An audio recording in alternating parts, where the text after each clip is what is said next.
morning to all the students of DLED first year session 2020 to 2022 of Chanakya College of Education. हम लोग vocabulary chapter के अंदर ही अभी हैं। आज हम लोग पढ़ रहे हैं homophones homonyms.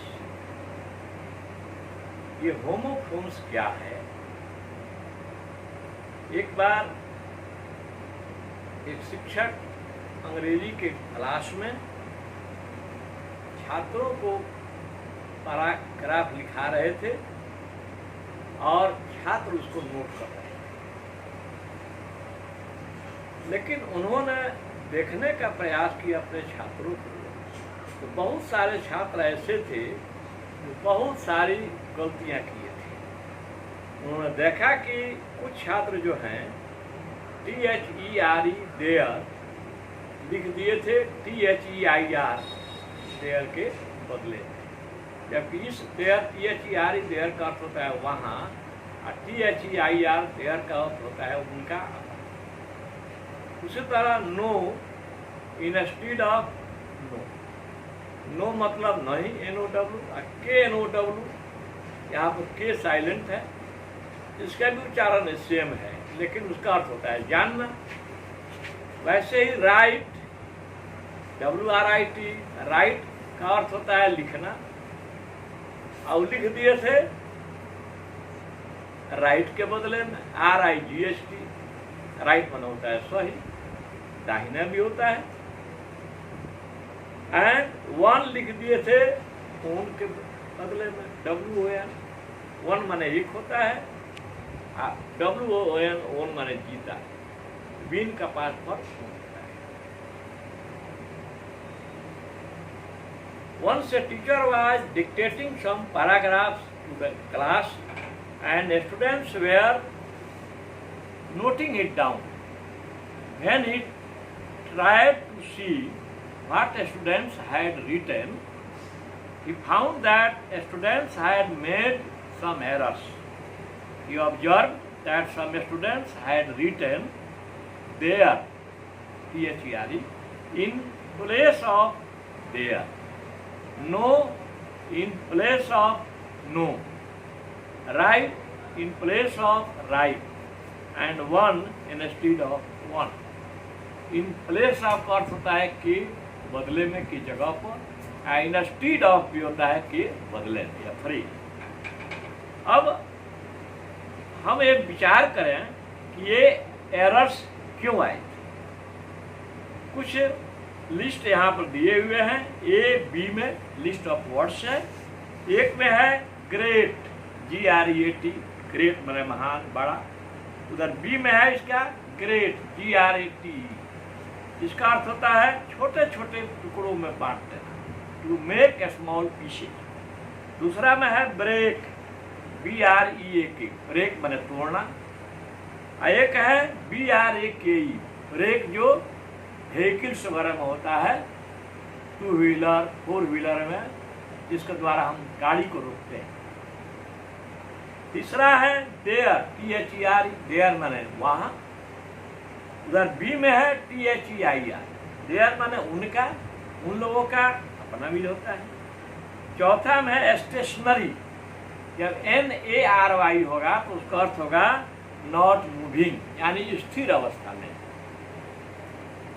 The sun is in stationary position, सूर्य जो है स्थिर अवस्था में। स्टेशनरी में जब NERY होगा तो हो जाएगा राइटिंग मटेरियल्स, लेखन सामग्री की दुकान होता है, स्टेशनरी। तो हम यहाँ पर देखते हैं कि कुछ प्रोनाउंसिएशन में अंतर होने से भी, है ना, उनका प्रोनाउंसिएशन सेम है, लेकिन जब स्पेलिंग में जाते हैं तो स्पेलिंग उसका अलग हो जाता है। तो यह जो होमोफोन्स है, होमो मीन्स होता है सेम, वही। फोन्स माने होता है साउंड, वॉइस, आवाज। होमो माने सेम, एक समान, फोन्स माने आवाज, जब स्पेलिंग उसका एक समान हो तब उसका अर्थ भी बदल जाता है और उसका स्पेलिंग भी बदल जाता है। These kinds of words called homophones. Homophones are pairs of words. Underline कीजिएगा इसको आप लोग। Homophones are pairs of words with same or identical sound, but different spelling and different meanings.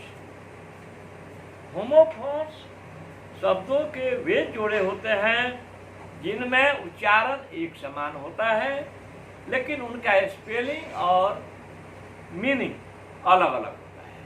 उच्चारण एक होगा लेकिन स्पेलिंग भी डिफरेंट होगा और उनका मीनिंग भी डिफरेंट होगा। We can understand the syllable of words as homo means same, phones means sound. If we examine the above examples, we can conclude that the students have committed the error because the two words sound the same, but they use the one by replacing the other. Here the students are not able to understand the context of the text, and that is why they were unable to choose the appropriate word. The students often feel confused about homophones.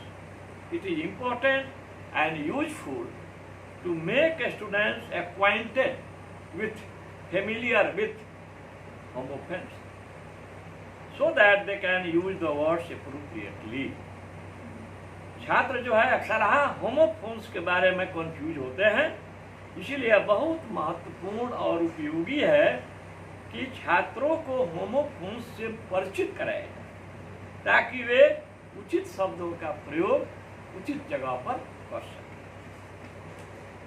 आइए कुछ और यहाँ पर list दिया हुआ है homophones का। Here is a list of some more homophones.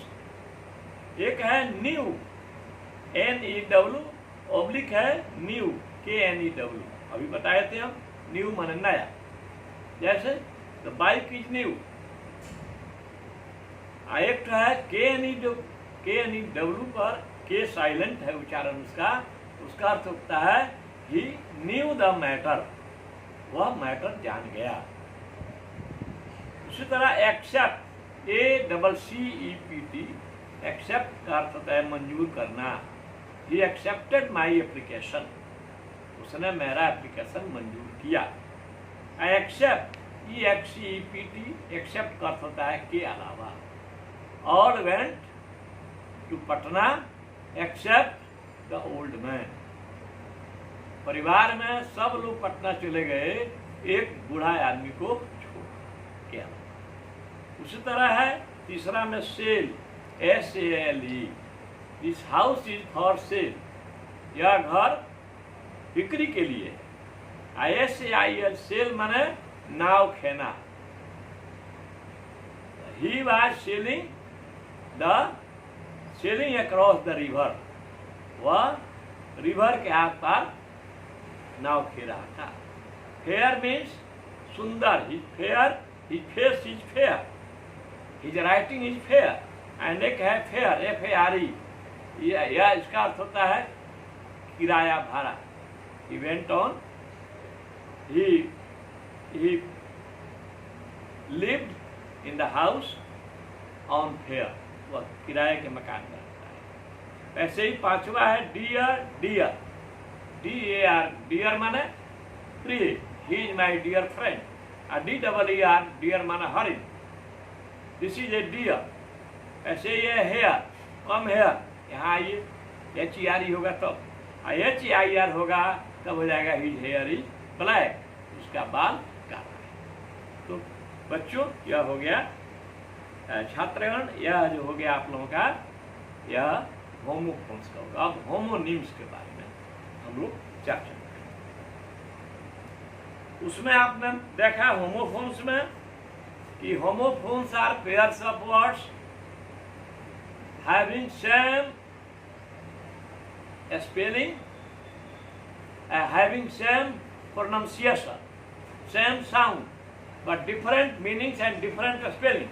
इसमें क्या है कि homonyms are the words that have the same spelling and the same pronunciation but different meaning.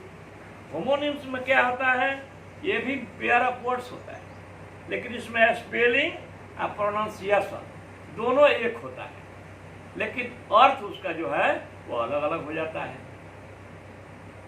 सच है, जैसे है एक है बियर, BEAR. बियर माने भालू होता है, नहीं, एक जंगली जानवर का नाम है बियर. बियर मीन्स भालू. A bear can bear very cold temperature. यहाँ पर बियर दो जगह दिया हुआ है. एक जगह एक बियर जो है एक भालू के लिए है, और दूसरा बियर जो है वह सहने के लिए, बर्दाश्त करना, सहना. ये bear can bear very cold temperature. एक भालू बहुत ठंडे तापमान पर सह सकता है. अलग बनाना चाहेंगे तो बना लेंगे. A bear is an wild animal. I can not bear such an insult. मैं इतना अपमान बर्दाश्त नहीं कर सकता. दूसरा है लेफ्ट. लेफ्ट में है, एक लेफ्ट का अर्थ होता है दाहिना, एक लेफ्ट का अर्थ होता है छोड़ दिया. लीव का पास्ट फॉर लेफ्ट. जैसे है the driver turned left to reach the main road. Driver जो है बाएं मुड़ गया मेन रोड पर पहुंचने के लिए. ठीक है ना. ड्राइवर लेफ्ट मुड़ गया मेन रोड पहुंचने. दूसरा एग्जाम्पल ले लीजिए. This is my left hand. यह मेरा बायां हाथ है. ठीक है. फिर एक और लेफ्ट वही हो गया. स्पेलिंग तो सेम है, प्रोनाउंसिएशन भी सेम है इसमें, होमोनिम्स में. The English left India in 1947. अंग्रेज 1947 में भारत छोड़ दिए.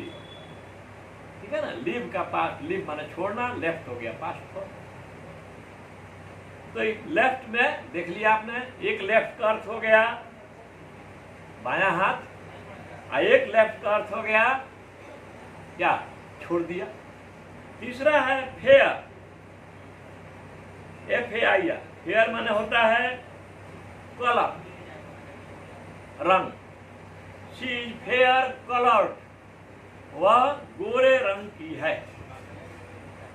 एक फेयर होता है FAIR. फेयर माने होता है मेला, है ना. The children went to the fair. बच्चे मेला गए. एक फेयर और होता है सुंदर.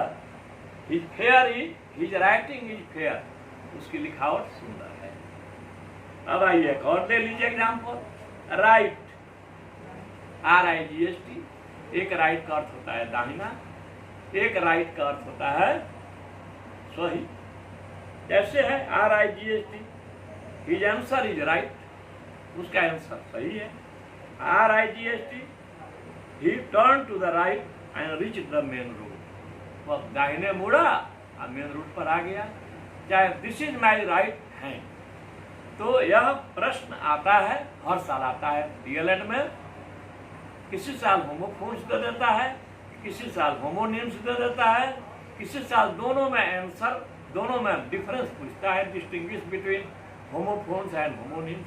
ऐसे भी देता है कि what do you mean by homophones.